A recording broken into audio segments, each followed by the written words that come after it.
ओम नमो भगवते वासुदेवाय।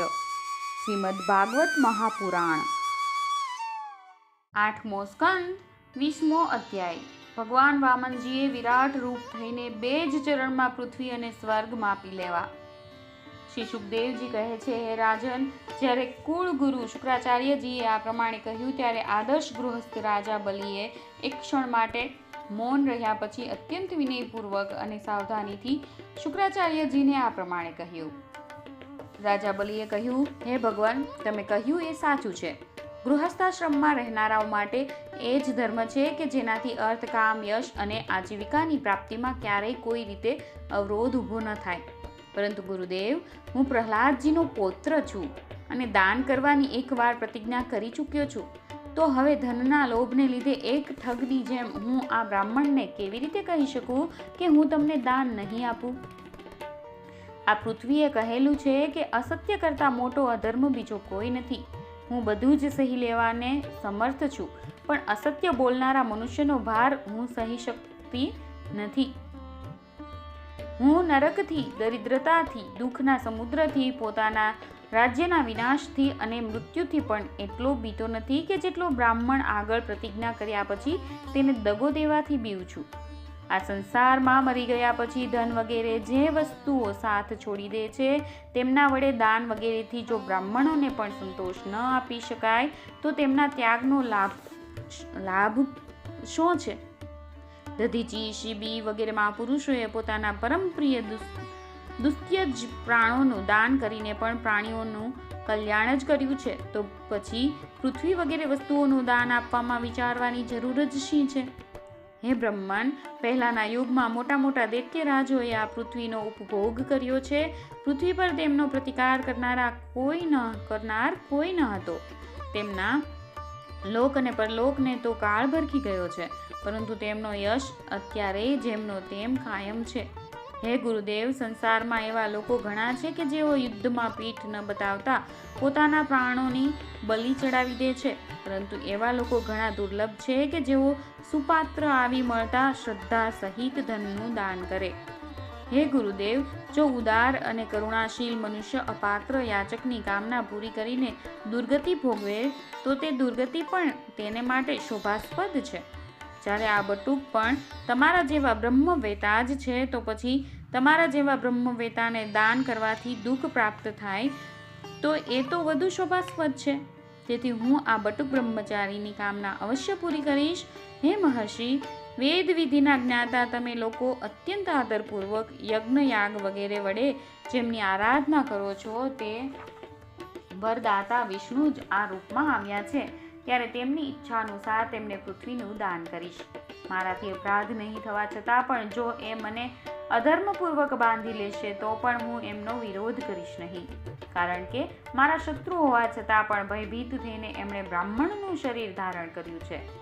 એ પવિત્ર કીર્તિ ભગવાન વિષ્ણુ જ છે, તેથી એ પોતાનો યશ ગુમાવશે નહીં, પોતાની માગેલી વસ્તુ લઈને જ રહેશે। એ યુદ્ધમાં મને મારીને પણ પૃથ્વી પડાવી જ લેશે, અને જો એ કદાચ કોઈ બીજા જ છે તો મારા બાણોના પ્રહારથી યુદ્ધભૂમિમાં હંમેશને માટે પોઢી જશે। શ્રી સુખદેવજી કહે છે, શુક્રાચાર્યજીએ જ્યારે જોયું કે પોતાનો આ શિષ્ય ગુરુ પ્રત્યે અશ્રદ્ધાવાન છે અને આજ્ઞાનું ઉલ્લંઘન કરી રહ્યો છે, ત્યારે દૈવના પ્રેર્યા તેમણે રાજા બલિને શાપ આપી દીધો। જો કે તેઓ સત્ય પ્રતિજ્ઞ અને ઉદાર હોવાને કારણે શાપને પાત્ર ન હતા। શુક્રાચાર્યજીએ શાપ આપ્યો કે હે મૂઢ, તું છે તો અજ્ઞાની, પણ પોતાને ઘણો મોટો પંડિત માને છે। તું મારી અવગણના કરીને ગર્વ કરી રહ્યો છે। તે મારી આજ્ઞાનું ઉલ્લંઘન કર્યું છે, તેથી તું સત્વરે પોતાના ઐશ્વર્યમાંથી ભ્રષ્ટ થઈ જઈશ।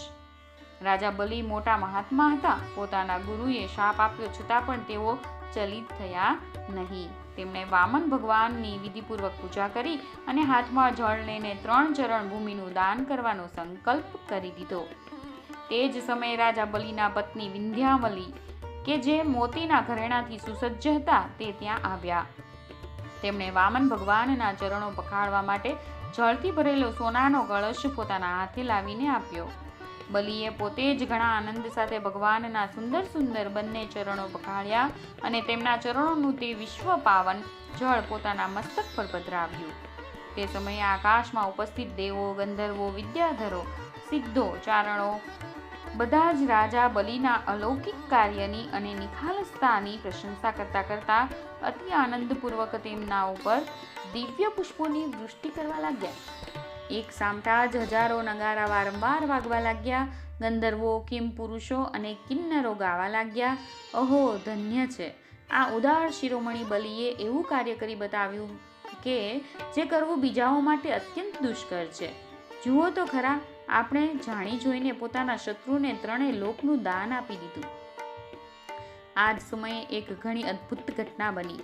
અનંત ભગવાનનું તે ત્રિગુણાત્મક વામન રૂપ મોટું થવા લાગ્યું. તે એટલું તો મોટું થઈ ગયું કે પૃથ્વી, આકાશ, દિશાઓ, સ્વર્ગ, પાતાળ, સમુદ્રો, પશુ પક્ષીઓ, મનુષ્યો, દેવો અને ઋષિઓ બધા જ તે રૂપમાં સમાઈ ગયા. પૃથ્વીજો, આચાર્યો અને સભાજનો સહિત બલિએ સમસ્ત ઐશ્વર્યોના એકમાત્ર સ્વામી શ્રી ભગવાનના તે ત્રિગુણાત્મક રૂપમાં પંચભૂતો, ઇન્દ્રિયો અને એમના વિષયો, અંતઃકરણ તથા જીવો સાથેનું તે સંપૂર્ણ ત્રિગુણમય વિશ્વ જોયું. રાજા બલિએ તે વિશ્વરૂપ ભગવાનના ચરણોના તળિયામાં રસાતલ, ચરણોમાં પૃથ્વી, પિંડીઓમાં પર્વતો, ઘૂંટણોમાં પક્ષીઓ અને જાંઘોમાં મૃતગણને જોયા. આ જ પ્રમાણે ભગવાનના વસ્ત્રોમાં સંધ્યા, ગૃહ્ય ભાગમાં પ્રજાપતિઓ, જંઘાસ્થળમાં પોતાના સહિત અસુરો, નાભીમાં આકાશ, કુખ એટલે કે ઉદરમાં સાતે સમુદ્ર અને વક્ષસ્થળમાં નક્ષત્રોના સમુદાયને જોયા. તે બધા અસુરોને ભગવાનના હૃદયમાં ધર્મ, સ્તનોમાં સત્યમધુર વાણી, મનમાં ચંદ્રમા, વક્ષસ્થળમાં હાથમાં કમળ સાથેના લક્ષ્મીજી, કંઠમાં સામવેદ અને સમસ્ત વર્ણ સમૂહો ભાષા દેખાયા. બાહુઓમાં ઇન્દ્ર વગેરે સમસ્ત દેવો, કાનોમાં દિશાઓ, મસ્તકમાં સ્વર્ગ, કેશમાં મેઘમાળા, નાસિકામાં વાયુ, નેત્રોમાં સૂર્ય અને મુખમાં અગ્નિ દેખાયા. વાણીમાં વેદ, જીહવામાં વરુણ, ભમરોમાં વિધિ, નિમેષ અને પલકોમાં દિવસ અને રાત્રિ દેખાયા. તે વિશ્વરૂપના લલાટમાં ક્રોધ અને નીચલા હોઠમાં લોભના દર્શન થયા. હે રાજન, તેમના વિશ્વરૂપના સ્પર્શમાં કામ, વીર્યમાં જળ, પીઠમાં અધર્મ, પદ વિન્યાસમાં યજ્ઞ, છાયામાં મૃત્યુ, હાસ્યમાં માયા અને શરીરના રૂવાટામાં સર્વ પ્રકારની ઔષધિઓ દ્રશ્યમાન હતા. તેમની નાડીઓમાં નદીઓ, નખોમાં શિલાઓ અને બુદ્ધિમાં બ્રહ્માજી, દેવો તથા ઋષિઓ દેખાયા. આ પ્રમાણે તે વીર બલિએ ભગવાનની ઇન્દ્રિયો અને શરીરમાં સમસ્ત ચરાચર પ્રાણીઓના દર્શન કર્યા. હે પરીક્ષિત, સર્વાત્મા ભગવાનમાં આ સમગ્ર જગતને જોઈને તે તમામ દૈત્યો અત્યંત ભયભીત થઈ ગયા. તે જ સમયે ભગવાન પાસે અસહ્ય તેજવાળું સુદર્શન ચક્ર, ગરજતા વાદળ જેવો ભયંકર ટંકાર કરતું શાંડ્ય ધનુષ, વાદળ જેવો ગંભીર ઘોષ કરતો પાંચજન્ય શંખ, ભગવાન શ્રી વિષ્ણુની અત્યંત વેગવાળી કૌમોદકી ગદા, ચંદ્રાકાર ચિહ્નોથી યુક્ત ઢાલ અને વિદ્યાધર તલવાર, અક્ષય બાણોથી ભરેલા 2 તર્કસ, ભાથા વગેરે આયુધો તથા લોકપાલો સહિત સુનંદ વગેરે ભગવાનના પાર્ષદો સેવામાં હાજર થઈ ગયા.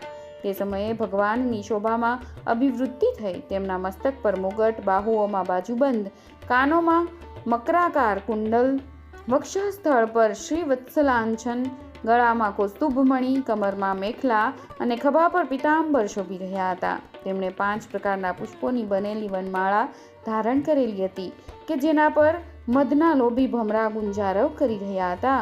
તે શ્રી ભગવાને પોતાના એક ચરણથી બલિની સઘળી પૃથ્વી માપી લીધી, શરીરથી આકાશને તથા ભુજાઓથી દિશાઓને ઘેરી લીધા.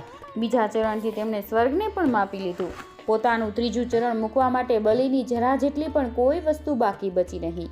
ભગવાનનું તે બીજું ચરણ ઉપર તરફ વધતું મહરલોક, જનલોક અને તપોલોક પણ ઓળંગીને સત્યલોકમાં જે પહોંચ્યું. 8મા સ્કંદ અંતર્ગત વિશ્વરૂપ દર્શન નામનો 20મો અધ્યાય સમાપ્ત.